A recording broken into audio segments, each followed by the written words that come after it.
안녕하세요. 뉴스반장입니다. 지금으로부터 18년 전, 그러니까 1992년도 이야기입니다.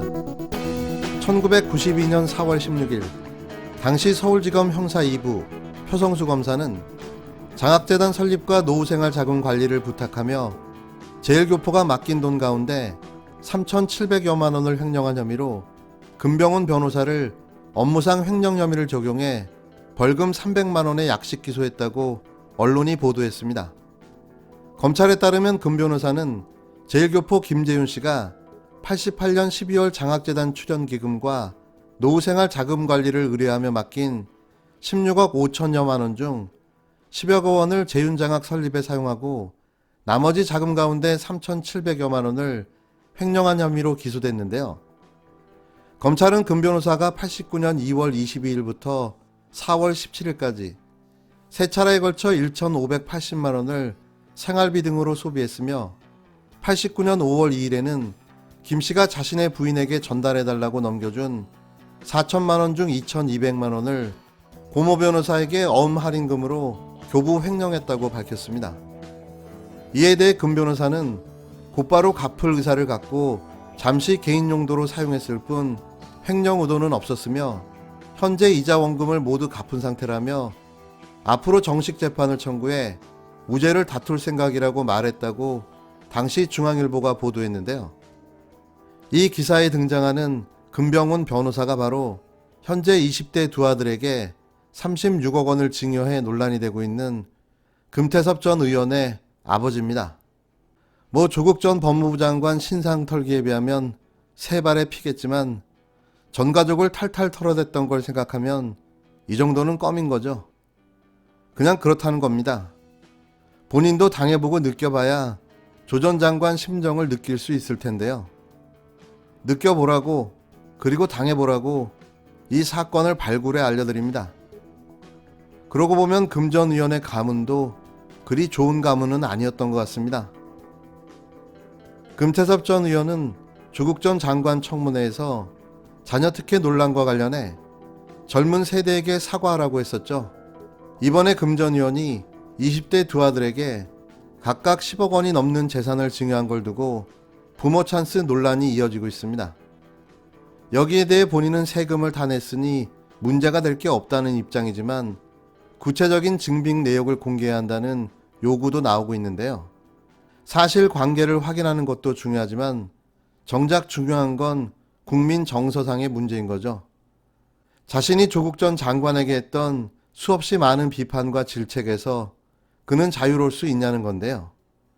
조국 전 장관도 따지고 보면 불법적인 내용은 없었습니다. 등록금 때문에 휴학해야 되고 학기 중에도 알바를 뛰어야 하는 젊은이들이 이번 논란을 지켜보고 있습니다. 1년 전 조국 전 법무부 장관 후보자의 자녀 특혜 논란에 금태섭 당시 의원은 여당 소속이었지만 조 전 장관 부부가 재직하는 대학에서 아들, 딸이 장학금을 받거나 연구 보조원으로 보수를 받은 걸 언급했습니다.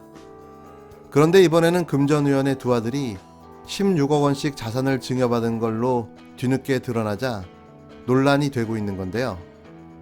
여당에서는 다른 청년들에게 공정한 사회를 힘주어 말하고 자기 자식에겐 고급 빌라 지분과 수억 원의 현금을 가질 수 있게 도와줬다는 문제를 제기했습니다.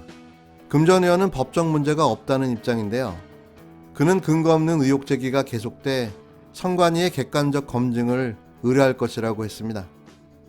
금 전 의원이 증여세를 다 냈다고 해명한 데 대해 맨 처음 비판에 나선 하승수 변호사는 구체적인 증빙 내역까지 공개해야 한다고 촉구했는데요.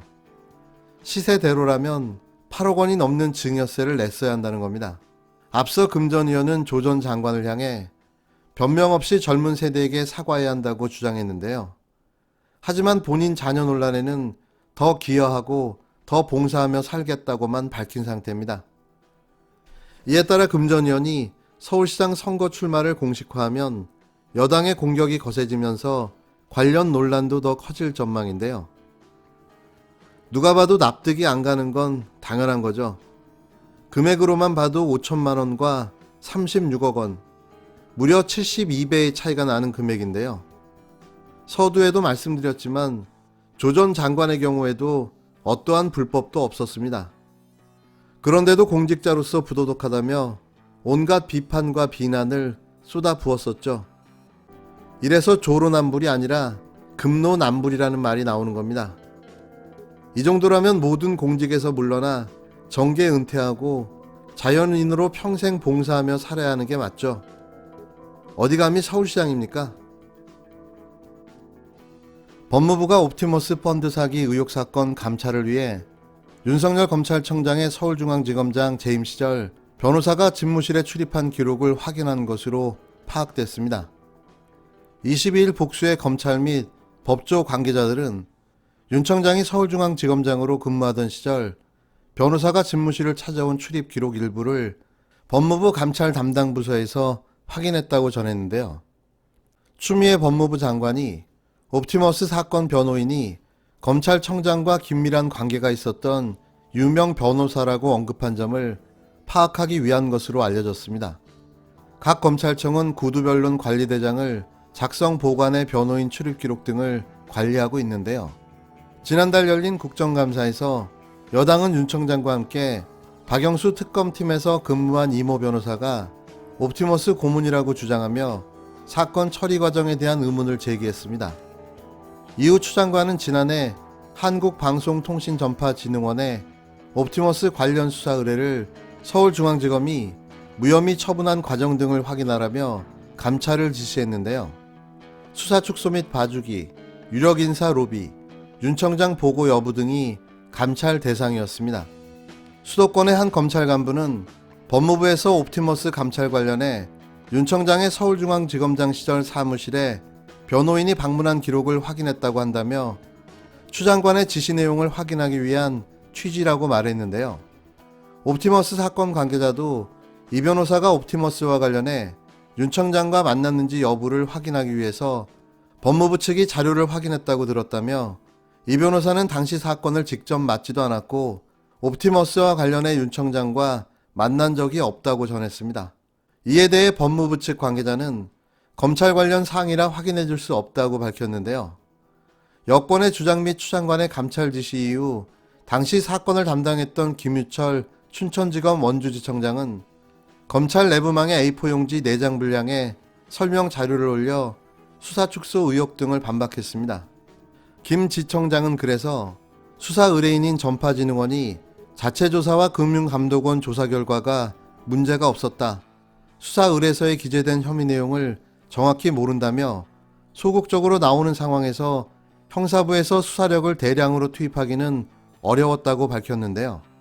검찰이 진행 중인 사건에 대해 당시 담당 부장검사가 수사는 문제가 없었다며 항변하며 매일같이 검찰 내부망에 글을 올리고 있습니다.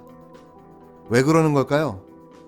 감찰이 잘 진행되고 있고 모든 진실은 곧 밝혀질 겁니다. 그런데 왜 김유철 지청장은 매일같이 자기 변호에 바쁜 걸까요?